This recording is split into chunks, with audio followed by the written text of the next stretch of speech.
जब जमीन पर बादशाहत हो जाए तो इंसान आसमान की तरफ देखने लगता है। कभी सोचा है कि आज जिस मोबाइल से तुम इंटरनेट चला रहे हो, जीपीएस यूज कर रहे हो, वो टेक्नोलॉजी कहां से आई? स्पेस से। और क्या तुम जानते हो, अब यही स्पेस एक नया मैदान बन चुका है। एक ऐसी रेस शुरू हो चुकी है जिसमें इनाम है चांद, मंगल और उससे भी आगे पूरा ब्रह्मांड। अब सवाल ये नहीं है कि कौन जाएगा स्पेस में। सवाल ये है कौन पहले पहुंचेगा, कौन राज करेगा और कौन इतिहास बनाएगा। तो चलो खोलते हैं इस स्पेस ड्रामे के राज। अध्याय 1, नासा वो लीजेंड जिसने सपनों को सच बनाया। सबसे पहले सलाम करते हैं नासा को। 1958 में बनी ये अमेरिकी सरकारी एजेंसी ने पूरी दुनिया को दिखा दिया कि नामुमकिन कुछ भी नहीं होता। अपोलो 11 मिशन 1969, इंसान ने पहली बार चांद की जमीन पर कदम रखा। One small step for man, one giant leap for mankind, यही वो पल था जब नासा बन गया स्पेस वर्ल्ड का हीरो। फिर क्या था? स्पेस स्टेशन बनाए, मार्स मिशन लॉन्च किए, धरती के बाहर की दुनिया का डेटा इकट्ठा किया और इंसानों को ये यकीन दिलाया कि हम सिर्फ इस नीले ग्रह तक सीमित नहीं हैं। लेकिन जैसा हर कहानी में होता है, एक समय आता है जब पुराना राजा थकने लगता है और नया खिलाड़ी मैदान में उतरता है। अध्याय 2, स्पेसएक्स वो बगावती जुनून जिसने गेम बदल डाली। एंटर एलोन मस्क, वो आदमी जो चाहता है इंसान को मंगल तक पहुंचाना।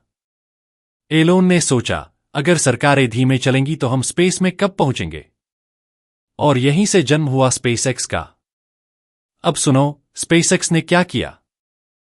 रॉकेट बनाना शुरू किया। पहले तो रॉकेट फेल हुए, बूम बूम, पूरी दुनिया हंसी, ये तो पागल है।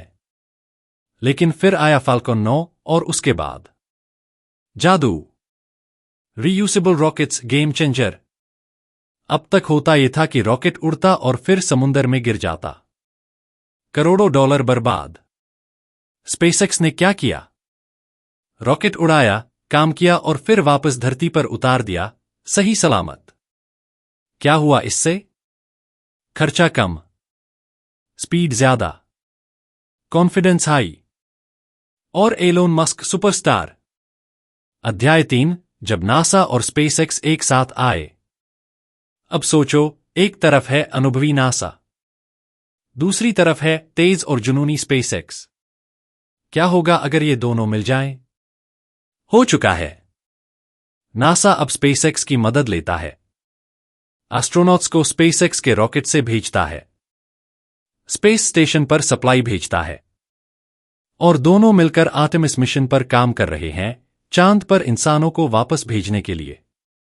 अब कहानी में मजा आने लगा है। ये सिर्फ कंपटीशन नहीं, अब ये है कोऑपरेशन, कंपटीशन प्लस कोऑपरेशन। अध्याय 4, तो अब रेस किस चीज की है? अब बात करते हैं असली मुद्दे की। नासा और स्पेसएक्स के बीच रेस किस चीज की है? एक, कौन पहले मंगल पर जाएगा? एलोन मस्क कह चुका है कि 2030 से पहले वो इंसान को मंगल पर भेज देगा।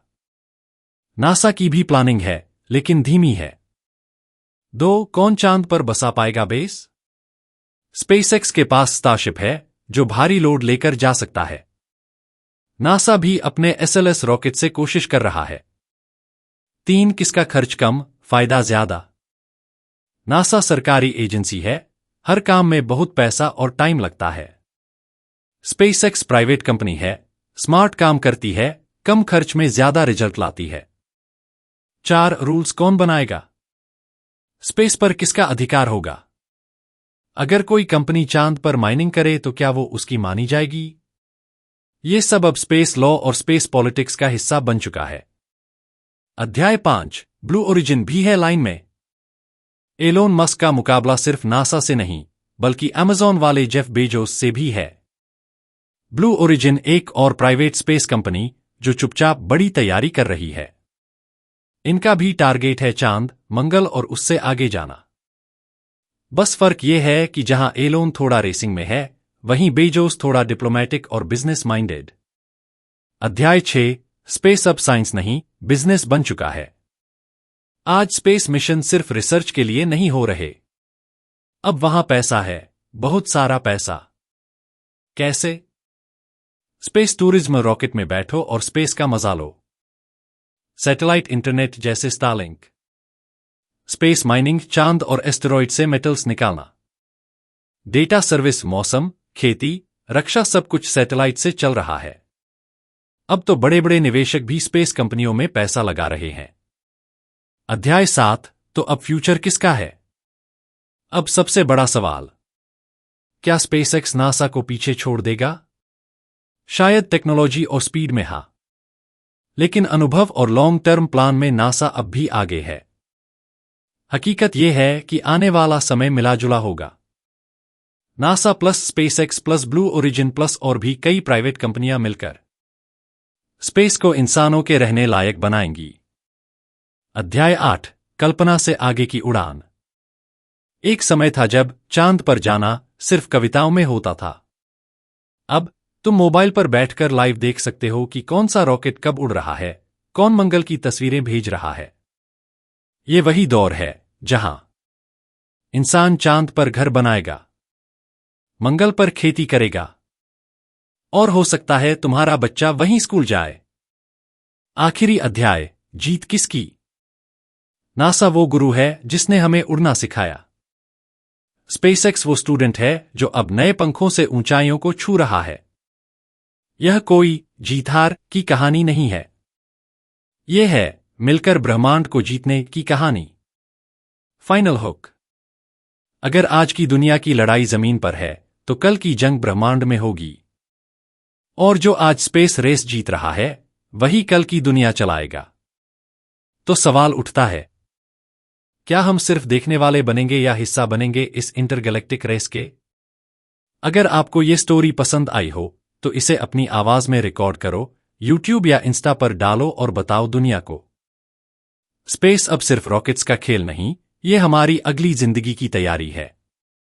अगर चाहो तो मैं इसका voice over script, thumbnail idea और वीडियो सीक्वेंस भी तैयार कर सकता हूं।